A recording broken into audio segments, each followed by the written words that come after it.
The older I get, the more I realize that the phrase, "there is nothing new in this world," is true. And it's true in every area of life, including home gyms. Don't believe me? Well, there's some good old 1970s home gym equipment coming back around to prove it.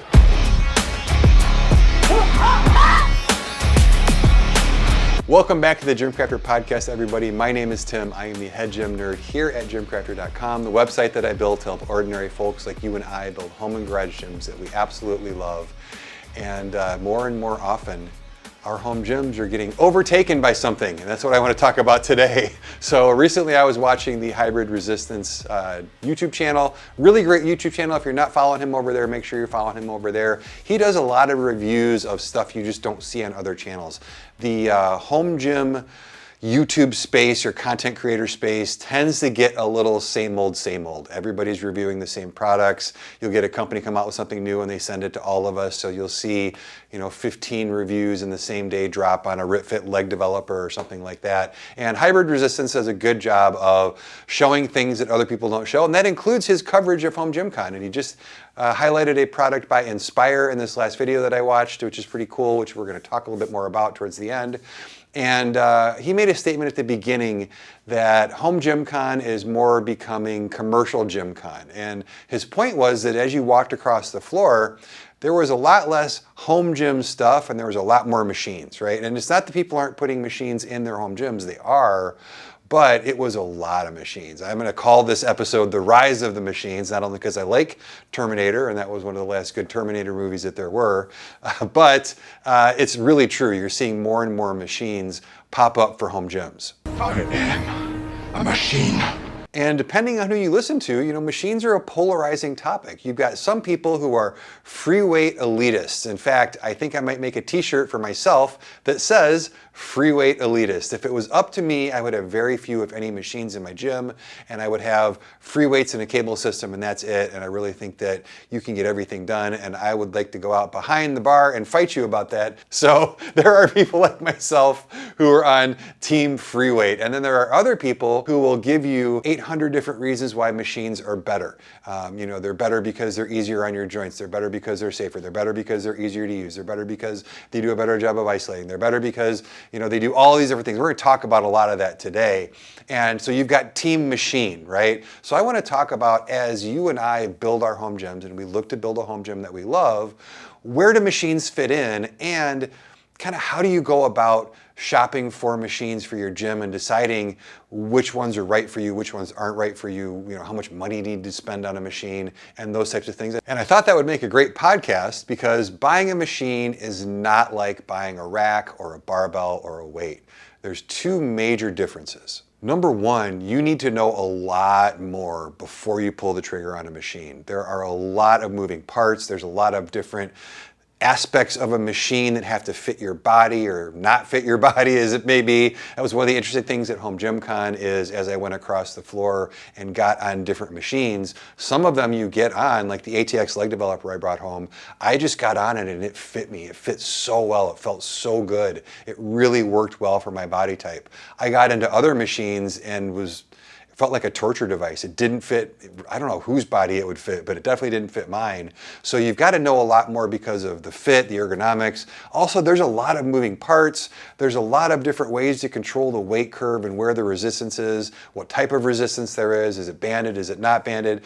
Can it use cables? Can it use free weights? What's the padding like? What's the range of motion? Like, there are all of these things to concern yourself on machines that you just don't need to worry about when you buy a rack. Your rack is like, is it 4-post or 6-post? I think I'll go with 6. Let's go. You decide on a color, and that's really it. So that's one difference. The second difference is something I don't think a lot of people think about with free weights, and it's one of the reasons I'm on team free weight, right? And I'm just going to be real honest about that through the podcast. I prefer free weights to machines, although I do have machines in the gym. And one of the reasons for that is free weights are training style agnostic. And what I mean by that is I can use the setup behind me. I can use dumbbells, barbell, a rack, and a cable system, and I can train any type of client that comes to me. For those of you who don't know, I am a personal trainer. I train people here in the gym, and regardless of your training goals, I can help you hit those goals with just those things. Now, I might not be able to do a competitive bodybuilder who's getting ready for a show, because that's one of the areas, and we'll talk about that, where machines are really necessary. But for the most part, and we're talking about just your normal average home gym owner, like most of us, you can do everything with free weights. And I'll die on that hill, right? You can do everything with free weights. And I know because I've done it. I've literally helped people hit pretty much any training goal you can think of. So when you're buying a machine, you really have to know what your training goal is, because the machines are very specific. Unlike free weights, they're not training agnostic. Machines are built for very specific movements to work very specific muscles in a very specific way.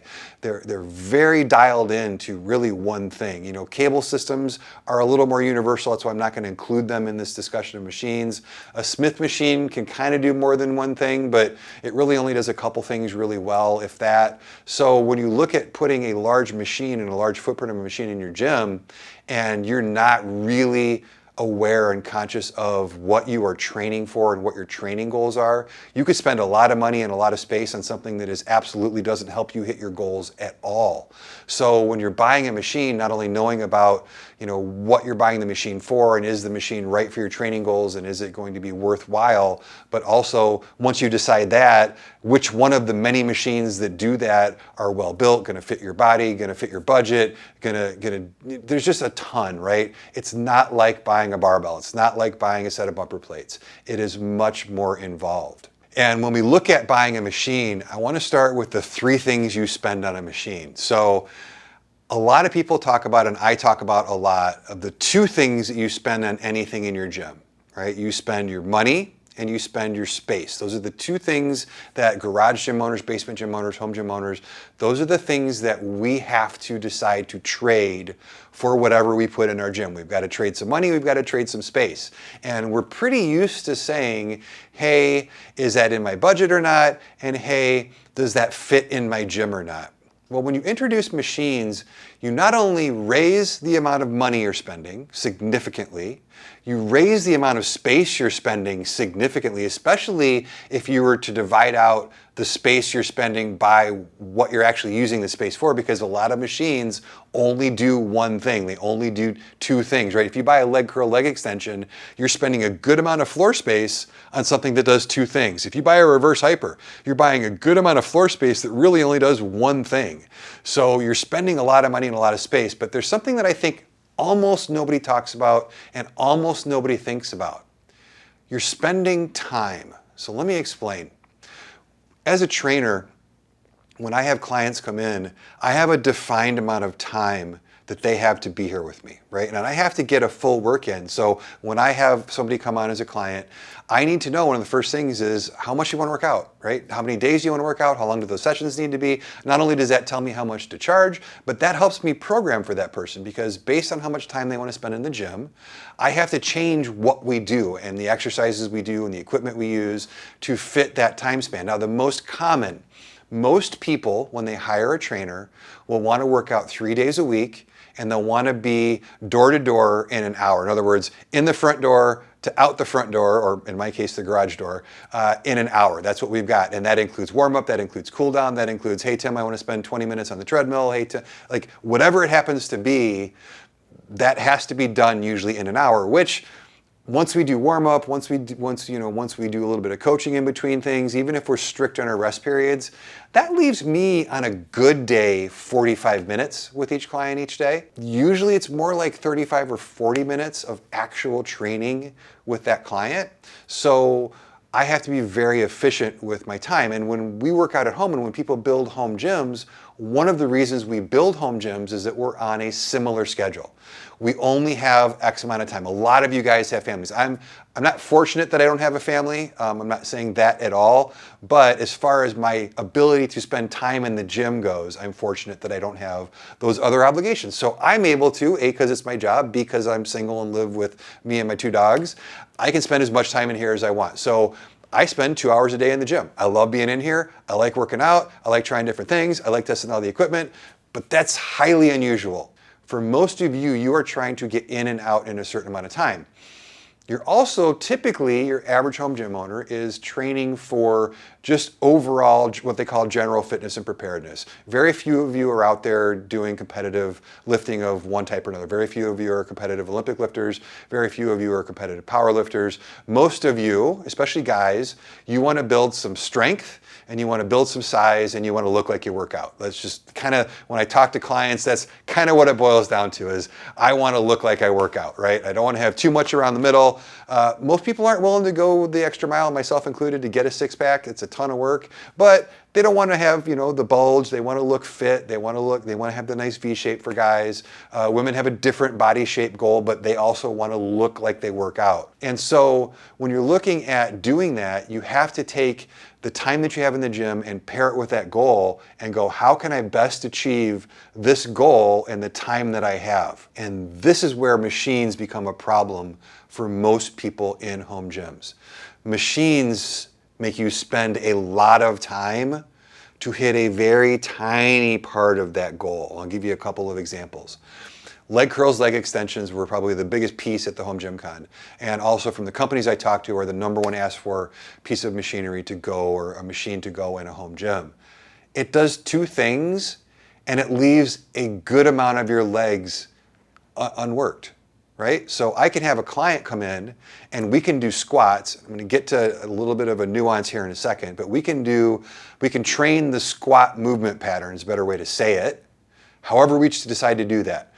We can do box squats, we can do goblet squats, we can do bodyweight squats, we can do lunges, we can do Bulgarian split squats, we can do all kinds of stuff. I think a lot of people when they hear, well, I don't want to squat, they think, well, I don't want to put a 600-pound barbell on my back. I don't want to put a 600-pound barbell on my back either. That's why I have a belt squat, that's why I have a leg press, that's why I have, you know, some other things that help me not do that. But if all I had was dumbbells and a barbell, I could train the squat movement pattern no problem. When you introduce a leg curl leg extension, what happens is you spend a lot of time doing sets for just your quads, right? For the leg extension. Okay, I just did 3 sets of 10 or 15 for 5 sets of 8 for my quads. Okay, I got that. Now I've got to turn over and I've got to now do, you know, 3 to 5 sets of a certain number of reps with rest periods in between for my hamstrings. And all of a sudden I've eaten up a good amount of that 45 minutes that I want to be in here or hour I want to be in here, just doing 2 muscles. I haven't worked my glutes. I haven't really worked all of the muscles in my legs. I haven't worked any of the stabilizer muscles. I haven't worked my calves. I haven't worked my tibs. I haven't worked my ankles. I haven't done anything from the waist down except for work 2 muscles. Now, am I saying that's bad? No. What I'm saying is that I think that something that's really overlooked when people buy machines for their home gym is, do you have the extra time to integrate that machine into your training, right? I'll give you another example. A lot of people like a pec deck of some type or something where they can do flies on, right? A machine, these shoulder machines are one of the big things at the show as well, so that you can isolate your shoulders and move the weights and change the force curve and things like that. Well, that's great. You can do those, but those are typically accessory movements that isolate one particular muscle in your shoulders. Or you could do overhead presses, which work your traps, which work your upper back, which work your entire shoulder complex, which work your triceps, which work your forearms. I mean, they just do a lot more. So when you're looking at, I'm going to add a shoulder machine. I think it's called the something flight by Temple of Gains. Their most popular machine right now is a shoulder machine. Well, that's great. It takes up a lot of space. It's expensive. And it basically isolates muscles. It doesn't do a lot. So it's a great machine. It's great at isolating muscles. It's very effective. If it fits your training style, remember I talked about at the very beginning that buying a machine requires that we know what our training goals are. That might help you hit your training goals. But if you're just an average home gym person, you're spending a lot of money and a lot of space and a lot of time on something that's going to work just a couple of isolated muscles. So again, I don't want to lead you to believe that that makes machines bad. That's what makes machines good. That's why they build machines. But as we're building our home gyms, make sure we're not only factoring in cost, we're not only factoring in space, but it's very important to factor in how much extra time does it take for me to still train for general fitness and preparedness, or even train for powerlifting, right? You want to train for squat, bench, and deadlift? How much extra time is that going to take? When you look at programs, and I do a ton of different programs. I'm doing a couple of Jeff Nippard's programs now, who is a professional bodybuilder. And what you'll find when you do bodybuilding centric programs over powerlifting centric programs or general fitness and preparedness programs is bodybuilding programs they just take forever. They're high volume, they're 5 to 6 days a week. There's just tons of sets, tons of reps. They use much lighter weight, but they're doing a lot of isolation movements. So what you can get done in a powerlifting workout or in a GPP workout in 30 to 40 minutes, in a bodybuilding style workout, you're taking 90 minutes, 2 hours to do that. Or a lot of bodybuilders who are professionals, they'll do 2-a-days. Their workouts are so long, they do half of it in the morning and they'll do half of it at night, and they'll do an intraday split workout as well because there's just so many isolation movements. So I know I've kind of talked about that a lot, but it's a really overlooked point when people add machines to their gym, which is, do you have the time? Right? Or is it going to be something that you do every once in a while, you do it for the first month you have it, going, this is really cool, it makes my shoulders work really well. And then you realize that you still have to do the other stuff. That's the other thing too, is when you look at machines, understand that machines don't replace the training of the movement pattern. And I think that's something too that I see with clients, is they'll come in here and they'll want to use the leg extension leg curl instead of doing squats. And what those folks need to understand, what I need to go over with them is, no, we need to train squatting. That's how your body moves through space. That's what keeps you healthy. That's what keeps you from falling when you get older. That's just, it's so good for you to be able to squat. Again, it may not be a barbell back squat, but there's a zillion different ways to squat. We're still gonna do that.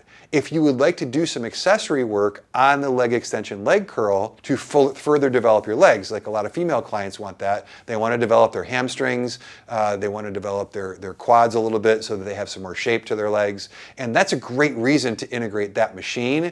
But again, it doesn't replace the main movement, it adds extra time to your workout. So hopefully that makes sense. That's something, like I said, I think that a lot of people don't talk about, that needs to be talked about more as more of these machines come into the marketplace and as people look to put them in their garage. So knowing the 3 things that machines cost: time, space, money. What are the things that machines are good at? What are the advantages of having a machine in your garage? First is it allows you to add volume. This is why bodybuilders like it.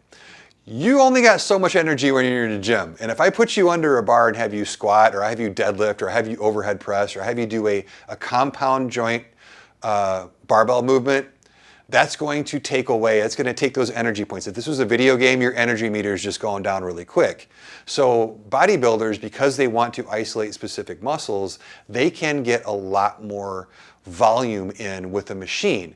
You can get a lot more volume in on your quads with a leg extension than you can by doing a squat. Now, squat's great quad exercise, right? It will absolutely help you build amazing strength and size in your quads, but if you're really just focusing on hypertrophy, it allows you to get some extra volume. It also allows people who have energy issues or they have endurance issues to get volume on a certain body part, and this goes back to knowing what your training goal is. You know, if your goal is you've got a lagging body part, you're like, man, my shoulders just won't grow, right? Like my lats are fine, my chest is fine, my traps are good, I just can't get my shoulders to grow. It might make sense to have a shoulder specific machine in your gym so that you can supplement and just get a ton of volume in on that body part so that you can bring that body part up. But that's one of the things that machines are good at. They're really good at adding extra volume on a specific body part to your workout and not inducing a ton of systemic fatigue, and really just introducing more localized fatigue in that specific muscle that it's working. And that leads into the second thing they're good at, which is just not causing systemic fatigue. I think one of the reasons that people like machines who have used barbells before is maybe if you've normally trained in a CrossFit box, which, let's be honest, CrossFit style training wasn't necessarily the smartest programming in the world. It was, let me put a barbell on your hand and make you puke. And that's just not the best way to do it. So people are used to just barbell training, just absolutely destroying them. A good trainer or a good program, you should feel energized when you leave your gym. You shouldn't feel all beat up. You shouldn't feel like you need a 4-hour nap after you work out. you should feel good. You should have more energy when you leave the gym when you come in. And I think what happens is a lot of people, what they did is in their past, they trained with a barbell and they really beat themselves up, or they're used to just, I always trained heavy, bro.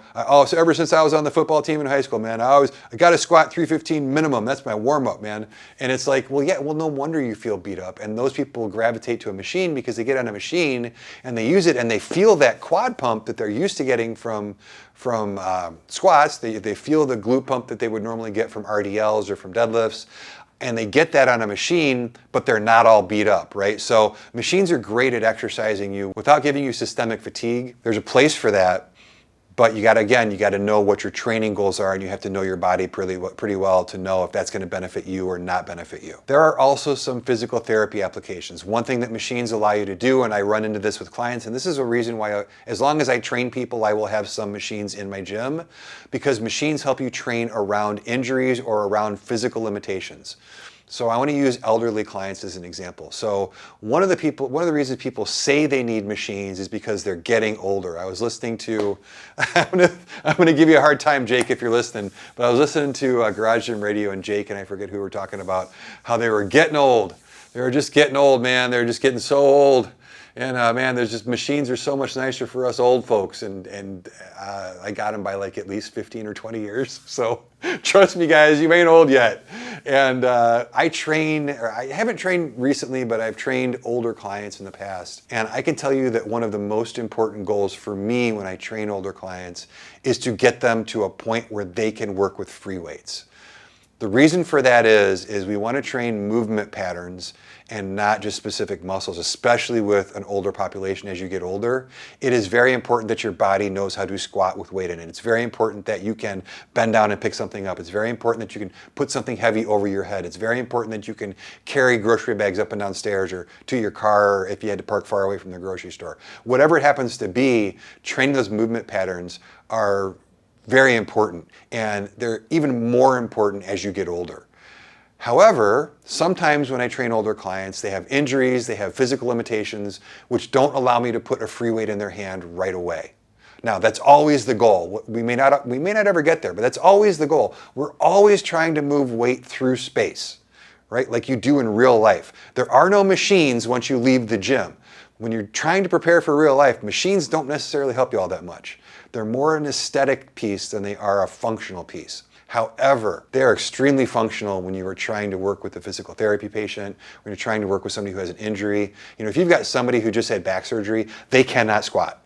It doesn't matter. They can't do split squats, they cannot do that, but they can get into a leg extension, leg curl, and that machine is invaluable for that person. So again, you're gonna hear me harp about this a lot.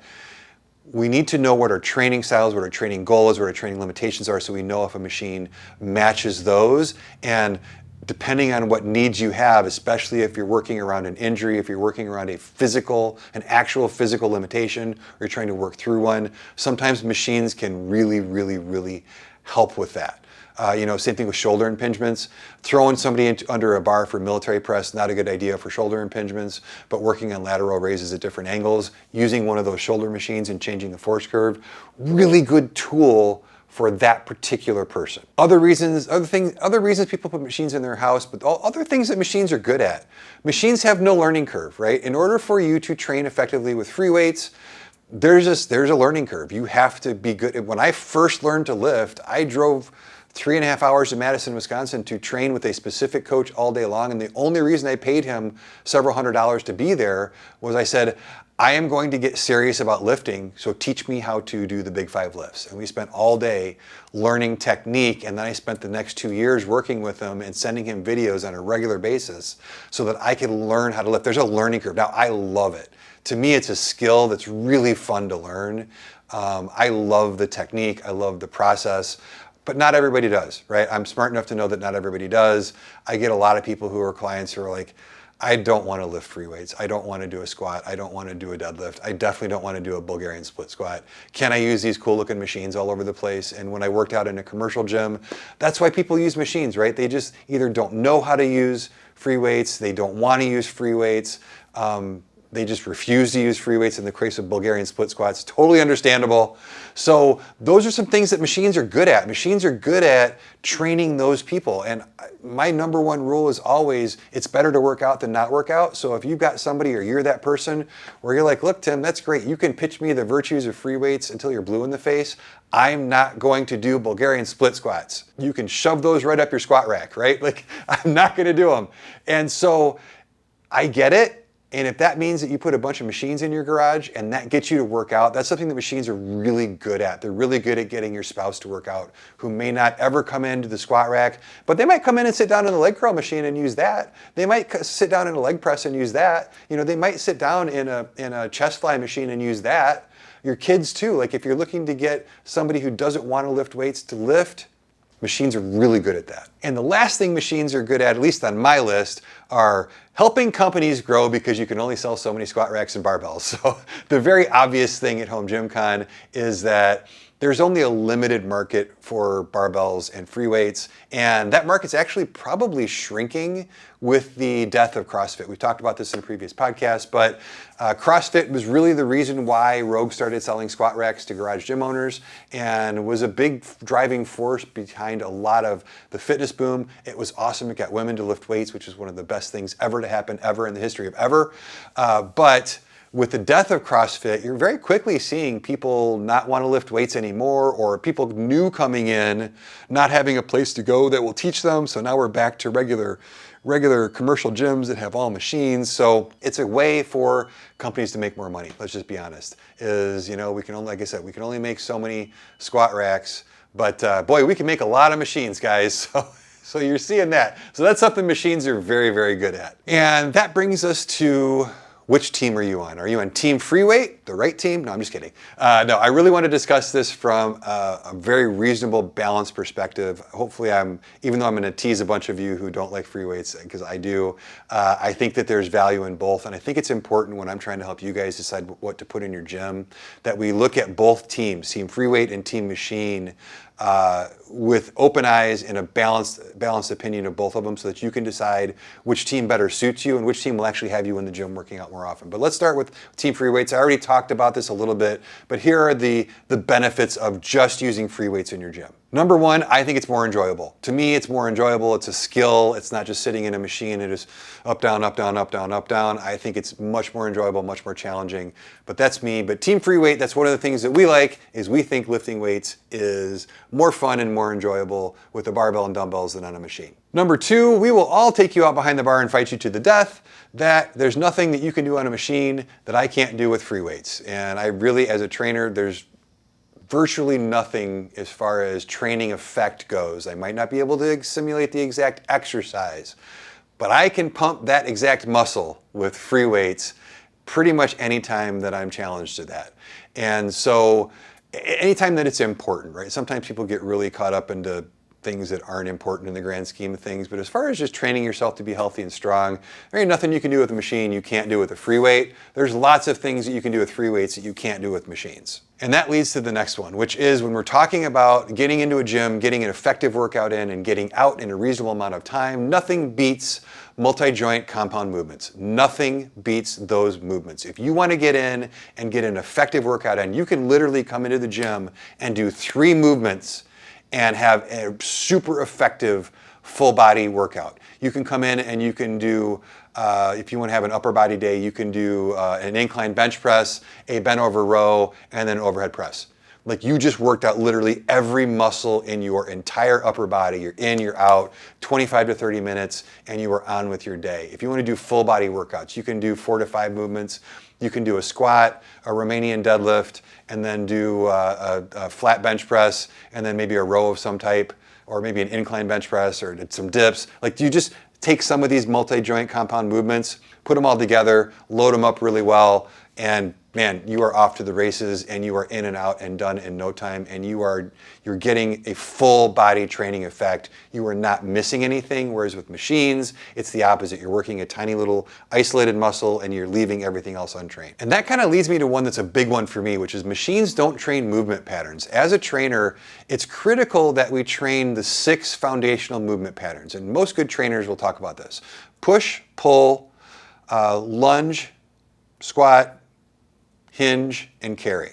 So I did those in the wrong order, but they're the right things. So push, pull, hinge, squat, lunge, and carry. And those are the things that motivate you, that move you through life. There's rotation in there as well that we do, but those are the things that you want to do.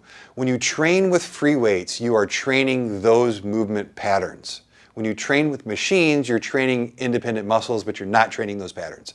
There isn't a squat machine, right? I guess you could call a Smith machine, you could do a squat on it, but even that, it's not nearly as effective of a squat as just a free squat.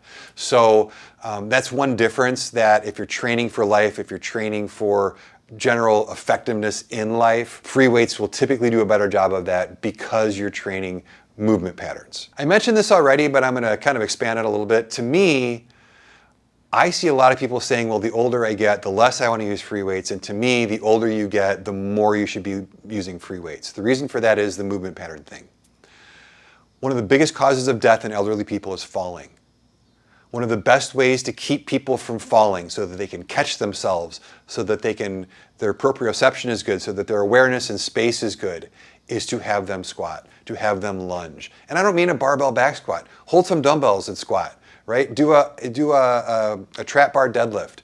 Moving things through space, including your body, helps prepare you for real life. So when the elderly person walks out of the eye doctor's office, and this happens all the time, and they've got their new prescription on, and they don't see the curb the right way, and they, hit that curb wrong, they don't fall and break their hip. Because as soon as you fall and break a hip, there is an extremely high percentage chance that's the end. You're going to go into the hospital, you're going to get pneumonia, you're going to get a staph infection. Like, it is not good for older people to fall. It contributes to a lot of death when people are older. And like I said, the best way we can train them, their ankle strength goes up, their leg strength goes up, their ability to catch themselves, not only their reflex speed, but their strength to do that.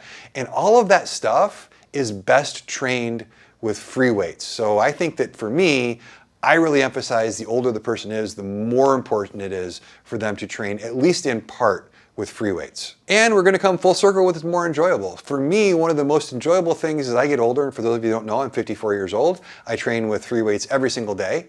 And one of the things that's been fun for me is learning to change how I train.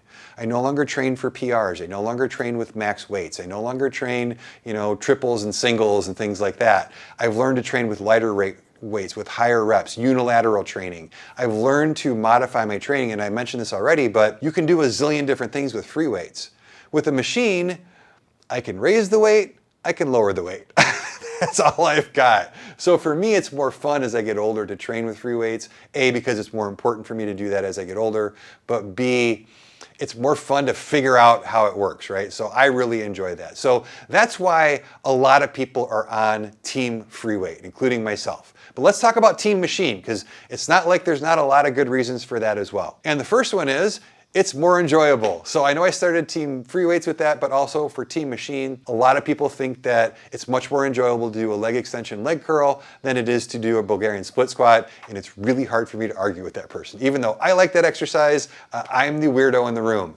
Nobody likes that exercise. It's brutal, it's painful, it's exhausting, it's difficult, and people would much rather get into a leg press or get into a leg curl, leg extension to work their legs than they would doing a very difficult free weight maneuver. So a lot of people will make the case that machines are more enjoyable. Which one is actually more enjoyable is completely up to how you like to train. Number two, some people just aren't going to train with a barbell, right?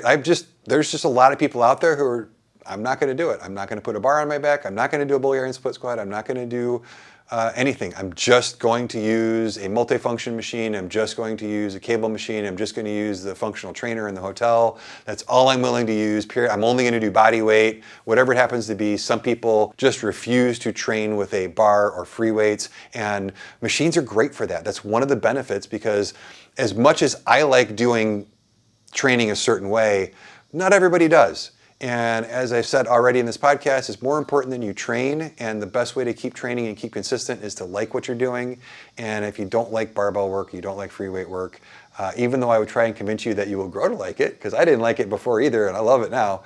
But for the most part, machines are a great solution for people who just don't want to. And that's why when you go to a commercial gym, that there's a lot more machines than there are free weights. And also because another thing that machines are good at is on team machine, there's no learning curve, right? They're so much easier to use. In fact, you go into a commercial gym, there's a little picture, it's like hieroglyphs, right? There's a little picture, it even shows you the muscles that you work are red, so that's good, right? You can turn your muscles red, but that tells you where you should feel it, it tells you how to set it up, it tells you what motion you should do. You can really only use it one way. It's very hard, although I have seen more than a few people use the good girl, bad girl machine the wrong way completely. So that's a little weird one, but for the most part, people could figure out what they're supposed to do on a machine, so they're much easier to use and they're much more accessible too. So Team Machine's got some really good points there in ease of use and accessibility, which also may make it better for families. It might be better to fill your gym with machines if you've got a family that you would like to encourage to work out than to put a squat rack and a barbell. I think I've mentioned this already in the podcast, so I won't talk about it too much, but your kids might really like working out on the machines. It might just suit them better. Your spouse might like working out on a machine better. So while they might grow into free weights, when you're talking about building a gym that's family friendly, having at least some machines in that gym can be a huge benefit in getting the rest of your family involved. Machines let you train around an injury. The older I get, the more aches and pains I have, so sometimes I do use machines instead of free weights simply because I am injured or I am hurt or I want to work around a physical ailment or I want to train a client around a physical ailment. And so they're definitely better at that. They're definitely better at isolating the muscle so you're not putting stress everywhere else, and you can do things on machines that you just can't do with free weights if you're hurt. And then that leads to the last point, which is the one that really probably will make the most difference to you guys and the one that Team Machine hangs their hat on the most, which is if your goal is hypertrophy, machines are better for that on the whole. So if you're truly training for actual bodybuilding, the higher volume without the systemic fatigue created by machines is better for that type of training. It just is. It's going to get you a better hypertrophy, I can't say that word today. It's going to get you a better hypertrophy effect than using all free weights because you can do higher reps with lower weight and you can isolate specific muscles. So if you are working on a specific look, you want to bring up a specific muscle in your shoulder, you want to work on a specific area of your chest, you want to get the teardrop really working in your quads, whatever it happens to be, whatever your aesthetic goal is, if you're training purely for aesthetics, machines will be a more effective tool than free weights in many cases, not all cases. But in many cases, machines will be a better tool for hypertrophy. And I think that's why a lot of the younger guys that you see on Instagram and in the commercial gyms are spending so much time isolating their arms and things on machines because, like I said, you can do more work and use all of your energy training that one muscle. So there's Team Machine. There's a lot of good reasons to be on Team Machine. There's a lot of good reasons to be on Team Free Weights. Now let's talk about what team you should be on. And I'm going to use an analogy for that, and I'm going to make a lot of you gasp. I live near Chicago. Near Chicago, you're either a Sox fan or you're a Cubs fan. But I'll let you in on a little secret. It's okay to like both of them. It's okay to like the Cubs and the Sox. It really is. If you like an actual baseball park that's a great place to go see a game, you go see a Sox game. It's one of the best ball fields in the country. It's amazing. If you haven't been to, I'm going to call it Comiskey Park because it will always be Comiskey Park to me. It's like it's called The Rate right now or something like that. It is an amazing place to go see a ball game. If you've been there, you know what I'm talking about. If you want to go someplace where you can go out to dinner and you can go to a bar beforehand and you can drink and you can get rowdy and you can make it a whole experience, the Cubs is a much better place. I will tell you 100% for sure, having gone to a lot of both, people at the Cubs games typically are a lot more friendly and a lot more fun than the people at the Sox games. So it's just kind of the way that it is, north side, south side, but you can like both, right? There's things to like about both, and I think that the right answer for most home gym owners is that you need both. And the reason I'm saying that goes back to the movement patterns. If you are going to train for life, if you're going to train for health, if you're going to train for longevity, if you're going to train for overall strength, you have to train movement patterns, which means you have to use free weights. You just have to. There's no way around it. So I think every garage gym should start with a base of free weights. Now, do you need to start with a giant rack? No, but you need to at least have some dumbbells and an adjustable bench, right? Like that's a great way to have a base of free weights. I think barbells work great, but if you don't want to use barbells, that's fine. But you got to have free weights as a base. And I think that machines should be an accessory. I don't think it should ever be, I'm going to get my leg day is going to be the leg press and the leg extension and the leg curl and the calf raise machine, the seated calf raise and the standing calf raise machine. Like that's just, to me, that's a waste of space. It's a waste of time. That's a waste of money. Start with squats of some type and then supplement with a leg machine. I really think that that's the best way for most of us to do that. And that's the way that my gym is shaped up, not just because I review machines for the channel, but also as I train people and as I work with myself over time and as I change my training as I age. Having both in the gym has actually been as big of a deal as I made of being on Team Free Weight. Having machines has been super beneficial. I've really developed an appreciation for some of them, and I don't see myself ever not having some machines here in the gym. So what does that look like? I think that the home gym of the future is probably going to look like a basic rack with some adjustable dumbbells and adjustable bench, a basic barbell, some plates, and then maybe like 1 or 2 machines, and then hopefully maybe like a single stack cable system. I think that that's a nice mix for most garage gyms. If you're out there and you're just looking to build your garage gym, I think that's a good goal for how much space you need and what really would be a quote unquote complete gym is a couple of machines, cables, some type of a rack with some free weights and some dumbbells and a bench. I think you're 90% of the way home with that. Now, if you're going to allow 1 or 2 machines into your gym, as I mentioned at the beginning, you need to be very aware of what the machine is, what it does, how it works. You need to be very aware of what your goals are. Otherwise, you're going to buy a very expensive desk or clothes rack for your gym. And I just literally sold this morning my reverse hammer from Bells of Steel. I've got a video coming out on that very soon. But I bought the reverse hammer. For those of you who don't know what a reverse hammer is, it's a reverse hyper with a GHD and a back extension. Basically, it's a way to train your core and your lower back. And for people with back pain like myself, I struggled with back pain for a very long time, and I was having a pretty bad flare-up a year ago. And so I bought that. And I didn't do a lot of thinking because I was in pain. And I just was like, that's supposed to fix back pain. I need one. And man, talk about spending space. I think it was 6 feet by 3 feet. Spending money, it was like $1,200. And then spending time, it's literally, it didn't take the place of any of the exercises I was doing. It just added to them. So I spent a lot of all 3 things on that. And while I used it for the first couple months, it turned out that I could do what I needed to fix my back better in other ways, on other things, like getting back to deadlifting. I can't tell you how many times I've deadlifted my way out of back pain. It is my #1 choice of treatment for myself. But so I ended up selling it. It was literally all it was for the last 8 months was my desk. It's where I put my laptop or my iPad for watching YouTube or stuff while I was working out. And it's where I put my notebook for recording my workouts. That's all I used it for. So I had to get rid of it because there's actually something really cool coming into the gym. Next week it should be here. I can't wait. The gym's a-changing. The Dane behind me is staying. Some of you have asked that, but it's got some competition on the wall behind the camera coming in. So I learned my lesson with that reverse hyper, and so I wanted to share that with you guys, is I didn't really think a lot about, are there other ways to do what that machine does without buying a machine and taking up the space and the money and the time? And then did it really meet my training goals, which it didn't necessarily. I just bought it because I was in pain. Not a good reason to buy something. And that brings us full circle to how I started the podcast, and there is nothing new in this world. So in the 70s and 80s, when you bought a home gym, you bought one of a couple of things. You could buy a Sears weight bench.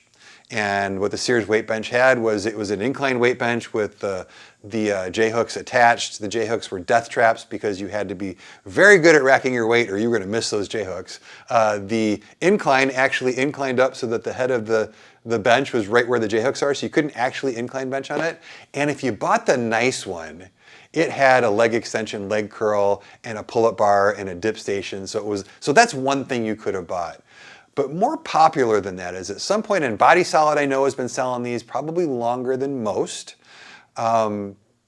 Force USA started selling all-in-ones, but even before that were what are called multi-station gyms. And what multi-station gyms are, and if you go onto Body Solid's website, this is a bulk of a lot of what they still make.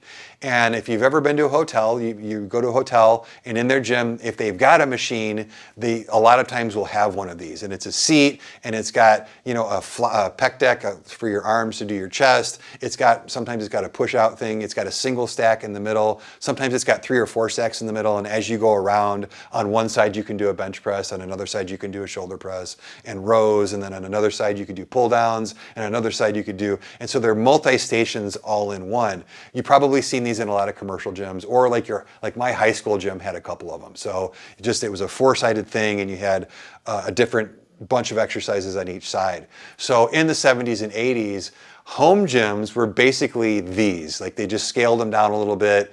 They're typically selectorized. And if you see one, you immediately go, you came from 1974. So it's interesting because they're coming back. And when I talked about the hybrid resistance YouTube video that I watched, that was part of the reason I made this video, or at least an influence on it, was he talked a lot about the same thing, and that this Inspire piece that he looked at was a multi-gym. And it was just kind of a more advanced, better developed, or better designed multi-gym. But one of the interesting things that you're seeing now is, instead of being on Team Machine or Team Free Weight, this kind of allows you to do both. Now, it's not the same as free weights and it's not the same as specialized machines, but it's a nice hybrid of both. And it's a really good solution for a lot of people. Now, I would never buy one. I don't like working out on them. They feel cramped. They feel limited. Usually they don't work for somebody my size either, so I'm always, hitting my elbows or hitting my knees, or I don't fit in the seats. But a lot of people really do like them. So if you want to look at that, they make one, and you can look at the hybrid resistance YouTube video to see the review we just did on it. And then also, like I said, Body Solid makes a bunch of these. I'll put a link down below to the section on the Fitness Factory, who sells the Body Solid stuff, to their section if you want to see what I'm talking about. And then if you're watching on video, I'll put a couple up on the screen here while I'm talking so that you can see what I'm talking about. But it's interesting that I saw these things when I was a kid, right? I saw those Sears weight sets, which is what I had. And then I saw these multi-station gyms, which is what a lot of people had. And not a lot of people worked out at home when I was a kid, but enough to make them. And you're seeing them come back, just better designed and with better features and functions and better quality and things like that. This Inspire one is not inexpensive whatsoever, but it is the right solution for people who really aren't sure whether they should be on Team Free Weight or on Team Machine. So hopefully that was helpful to you guys. I know that a lot of you out there are looking at machines. A lot of you out there are excited to buy machines because they look cool and they're shiny new toys, and you've had your rack and you don't need a new rack and you don't need a new barbell. You always need a new barbell. Scratch that, you always need a new barbell. But outside of that, you don't need that stuff, and you want to buy something for your gym, so it seems like machines are it. So hopefully that helps you work through whether you need a machine or not, whether it's a good add to your gym. Hopefully the discussion on how much time they take helped you out. If you have any questions on machines, free weights, I will probably start doing some videos at some point on free weight alternatives to machines, because I know that's a big topic for people. They don't have the space, but they want to do the movement. So I will start doing some training videos like that, hopefully at some point. And so that is today's podcast. As usual, if you've watched this long, thank you. I really appreciate it. And as long as you guys keep watching, I'll keep making these podcasts. But until the next podcast, until the next review, until the next whatever you tune in here for, I'm Tim with GymCrafter.